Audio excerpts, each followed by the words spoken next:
ఒకరోజు భార్య భర్తతో ఇలా అంటుంది, ఏవండి, నేను పక్కింటి ఆవిడని చాలా రోజుల నుంచి గమనిస్తున్నాను. తను రోజు బట్టలు ఉతికి బయట ఆరేస్తుంది, కానీ ఆ బట్టలు రోజు మురిగ్గానే కనపడతాయి. తనకు అసలు బట్టలు ఉతకడం రాదనుకుంటా అని చెప్పి భార్య భర్తతో చెప్తుంది.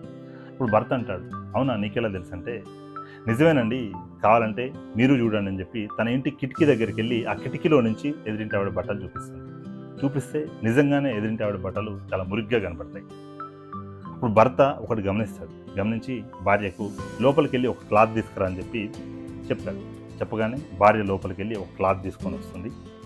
రాగానే ఆ క్లాత్తో భర్త ఆ ఇంటి కిటికీకున్న దుమ్ము మురికి అంతా క్లీన్ చేస్తాడు. మొత్తం క్లీన్ చేయగానే ఇప్పుడు చూడు ఒకసారి అని చెప్పి భార్య చెప్తాడు.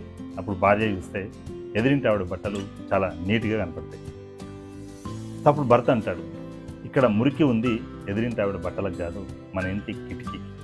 సో మన ఇంటి కిటికీ ఎప్పుడైతే నువ్వు నీట్గా ఉంచుకొని బయట ప్రపంచాన్ని చూస్తే నీకు బయటి ప్రపంచం ఎప్పుడు నీట్గానే కనపడుతుంది అని చెప్పి భర్త చెప్తాడు భార్యకి. సో ఇక్కడ నేను చెప్పేది ఏంటంటే, మనలో కూడా చాలామంది ఎదుటి వాళ్ళలో తప్పులు తీయడానికి ప్రయత్నిస్తారు. ఎదుటి వారిలో నెగిటివిటీ. సో ఎదుటి వ్యక్తులు ఏం చేస్తారు, ఎదుటి వ్యక్తుల్లో తప్పులు తీసి వాళ్ళని బ్లేమ్ చేయడానికి ప్రయత్నిస్తుంటారు. ఎదుటి వాళ్ళలో తప్పులు తీయడం మానేసి నువ్వు పర్ఫెక్ట్గా ఉండడానికి ప్రయత్నించు. ఈ ప్రపంచం మొత్తం నీకు పర్ఫెక్ట్గానే కనపడుతుంది.